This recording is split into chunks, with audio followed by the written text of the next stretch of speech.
Good evening, men and brethren. Welcome back to the shop. We have got the chassis out from underneath of the 93 S10 pickup. You may have seen the previous video. We have the cab hanging from the rafters.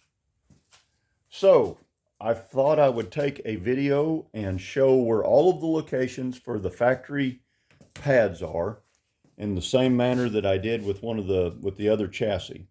Now, I have to say I shot this with a laser level. I put my laser at 36 inches above the radiator core support is my level line. So that's the datum. So just imagine that there's a level line, horizontal level plane, 36 inches above the radiator core support pads. That's our datum, 36. So obviously radiator core supports, we're going to call them 36 inches high or 36 inches low. Depends on how you look at it. So from the center line of the radiator core support to the back edge of the motor mount, where the motor mount comes up off the frame, from the back edge of that is 23 3/4 of an inch from the center line of here to the back edge of that motor mount. And the radiator core support, the holes there are 34 inches wide from center to center. Okay, the front cab mount is 45 1/4 inches back from the center line of the radiator core support mount, 43 1/4 inches high or low, and 48 1/2 inches wide from center to center.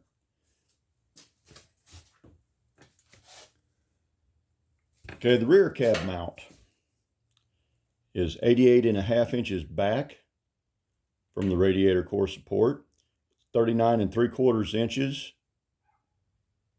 high, low, 39 3/4 inches below the plane. And it is 44 3/4 inches wide, 44 3/4 wide from center to center. Okay, the front bed mount. Front bed mount has got two sets of holes. They are 98 1/2 inches back from the radiator core support, 33 7/8 high.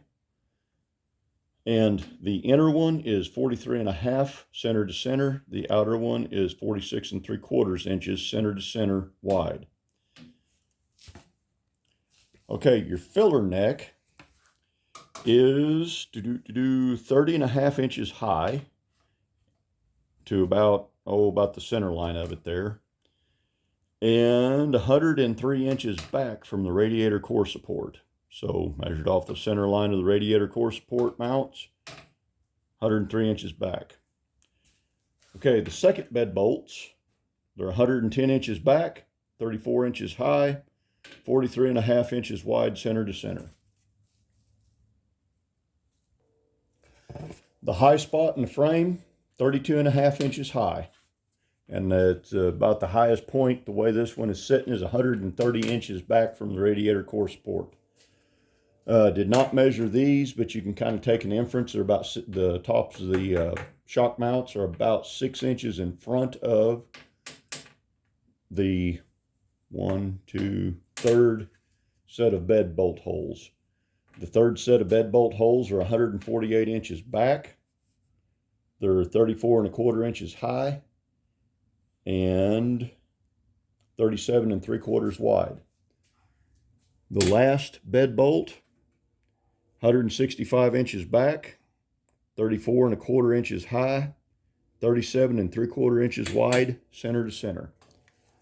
So that's kind of as much as I could think. I'm pretty sure I can get all of my cab mounts and all my bed mounts on my new frame from these measurements. So I kindly figured it might be handy for somebody else. Let's see here. Now, the cross members are different between this and the Blazer, quite a bit different. So I don't know if I'm going to be able to use this gas tank. Okay, the gas tank starts, we're looking square across the frame here. The gas tank starts, let's say 2 inches in front, or 4 inches in front of the center line of that body mount. Camera's a little deceiving. Yeah, it's about 4 inches. So from here to the center line, about 4 inches is where that starts. And then, of course, you've got a cross member hump right there. And that cross member is probably, the front edge of that cross member is probably 3 inches back from this bed mount, center line of this bed mount. Transmission cross member, I guess it probably, well, I'll just make that work. Brake lines and fuel lines.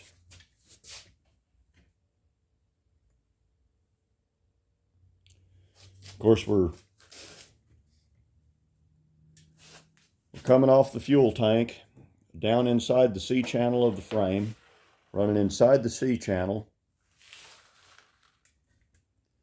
And then we've got our fuel filter, and it is probably, 9 inches on center to center. There's the fuel filter. There's the rear cab mount. So there's about 9 inches in there. And then it comes up out of there, and then all of your fuel lines and your brake lines and your evap lines are right here, conveniently located so they can rust. And now this two-wheel drive, the fuel lines dive off of here, come around, do a whoop-de-whoop, come around on the transmission cross member. Looks like there was a clip on there at some point that should be bolted down, but ain't. Probably should have been bolted right here to the that boss on the transmission. They follow the transmission around, and they come almost straight up at the parting line between the engine and the transmission, between the,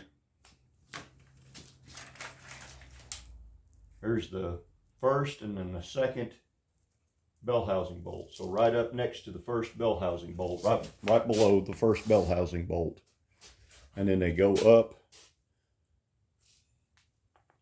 next to the distributor, between the distributor. This, I've added all of this, so kind of ignore that. I relocated oil pressure senders, but they come up through here and hit the throttle body. The brake lines come across.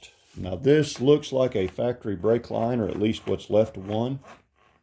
And this is, I believe, now that's evap, and it's been cobbled. Evap line and brake lines come up through here, and then your brake lines come up to the master cylinder, and the master cylinder is pert near in line, maybe 2.5 2 inches in front of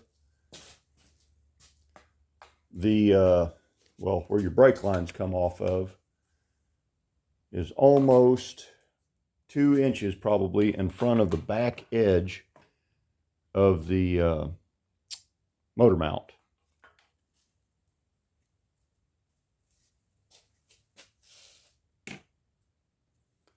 Nothing terribly exciting about the wiring harness on this.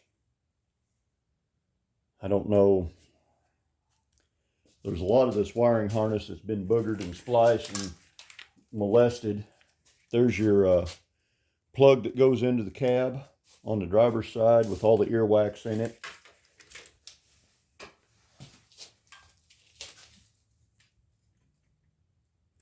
And this is the harness part that goes up into the cab. This goes to the computer.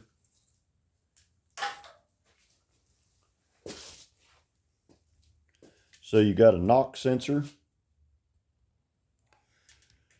Okay, you got a knock sensor on the back of the driver or passenger side head. There's a knock sensor.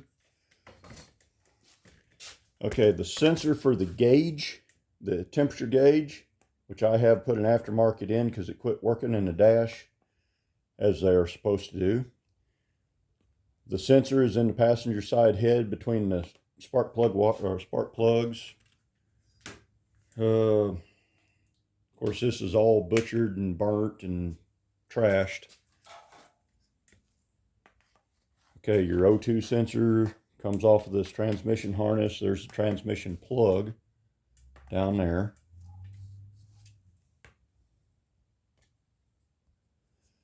Got another knock sensor over here.